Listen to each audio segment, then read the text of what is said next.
हमने कहा था कि कास्ट सेंसस को हम करवा के छोड़ेंगे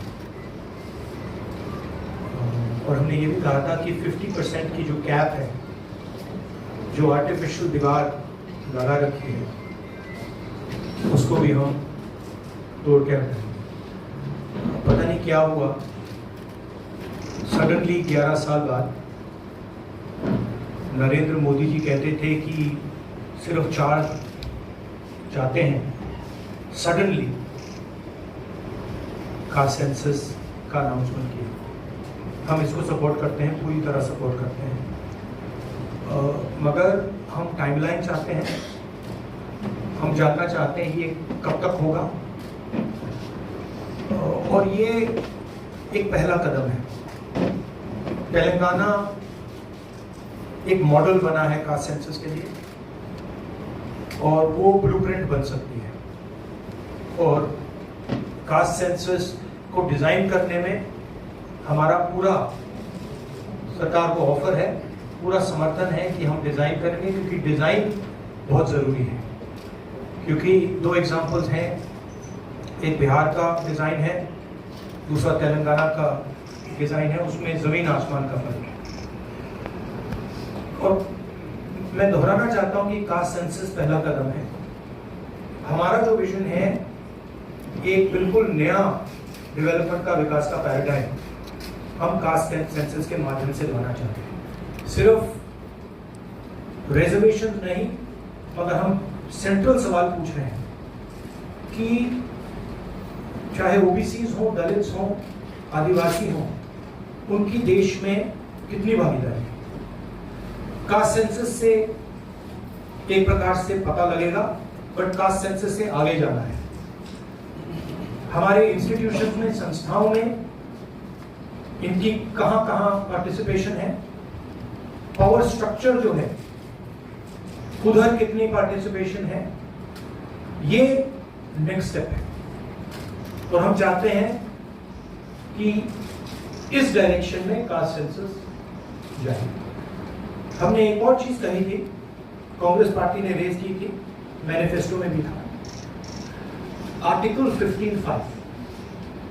article 15(5) is reservation in private education institution. ये कानून है, ऑलरेडी कानून है, और हम चाहते हैं एकदम इस कानून को एनडीए की सरकार, बीजेपी की सरकार इंप्लीमेंट करना शुरू करे। सेंसस को डिले किया है और अपोज किया था, हम इसको वेलकम करते हैं। ये हमारा विजन है, इन्होंने अडॉप्ट किया, बहुत अच्छा। मगर हम चाहते हैं कि हमें डेट्स बताई जाए, किस दिन तक ये सेंसस होगा, बजट में इसका पैसा आना चाहिए, अभी बजट में पैसा नहीं है, और फिर जो डेवलपमेंटल विजन है वो हमारे सामने प्रेजेंट होना चाहिए। तो ये मैं आपसे कहना चाहता था, अंग्रेजी में बोल देता हूँ। ओनरशिप स्ट्रक्चर, उसमें आपको एक दलित नहीं मिलेगा, एक आदिवासी नहीं मिलेगा, एक पिछड़े वर्ग का व्यक्ति नहीं मिलेगा। मैं कह रहा हूँ एक नहीं मिलेगा, मैं ये नहीं कह रहा हूँ कि 1% नहीं मिलेगा, है ही नहीं। 90% of India is not represented. First. Second, gig workers, जहाँ जिनके लिए हमने तेलंगाना में और अब कर्नाटक में हम कानून बना रहे हैं, अगर आप गिग वर्कर्स की लिस्ट देखें, जिसको मैं मॉडर्न स्लेवरी कहता हूँ, उसमें आपको सिर्फ ओबीसी, दलित और आदिवासी मिलेगी। तो ये 2 स्ट्रीम्स बन रही हैं। एक स्ट्रीम मजदूरी की स्ट्रीम, गरीबी की स्ट्रीम, बेरोजगारी की स्ट्रीम, जिसमें दलित, आदिवासी, पिछड़ा वर्ग है, और दूसरी स्ट्रीम जिसमें एक छोटी सी एलीट पूरे के पूरे सिस्टम को कंट्रोल कर रही है, उसके ऊपर अदानी जी, अंबानी जी बैठे हैं। तो ये कास्ट सेंसस इस चीज को बदलने का फाउंडेशन है, पहला कदम है।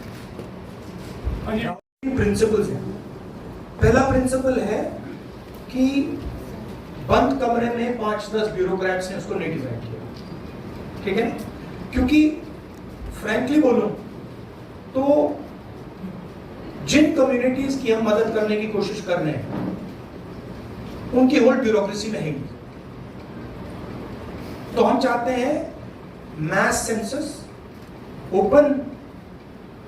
ओपन टेक्नोलॉजी का सेंसस, जहां हम स्टेक होल्डर से पूछें आपको एक्चुअली डिजाइन में आपकी क्या राय है, आप डिजाइन के बारे में क्या सोचते हैं। ये तेलंगाना का first principle. Second principle Telangana में कि we have set up a expert group who is now going to study all the data and is going to present to the government of Telangana a vision based on caste census. So that is the second step. And third step, as you are already aware, Telangana has demolished that wall of 50%, right? And also the 15(5), Article 15(5) जो मैंने mention किया कि ये वो women's bill वाली strategy timeline वाली है, but I hope that better sense prevails.